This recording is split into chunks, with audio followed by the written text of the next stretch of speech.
Ginugyanan sang presidente sang Association of Barangay Captains o kun ABC sa Lapuz, Iloilo City ang ginapanindugan sang Iloilo City Police Office nga hindi makaalarma ang sitwasyon sang iligal nga droga diri sa syudad sang Iloilo. Sa interview sang Bomb Radio kay punong barangay Arnel Asturias, nga mo ang nagpatawag sang meeting agud istoryahan ang mga isyu. Iya ginpahayag nga suportado sang data ang statement ni Police Lieutenant Colonel Lorenez Losaria sang nag-atubang ini sa ila.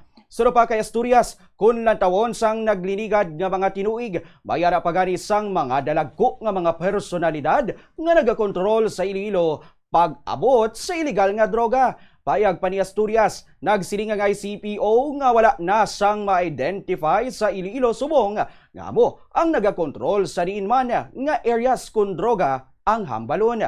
Dugang niya, nag-umpisa nga napanas ang drugs sa Iloilo sang panahon ni former President Rodrigo Duterte kung sa diin may nagpalagyo pa gani suno sa iya bangod sa kahadlok nga sila ang pagapatyon.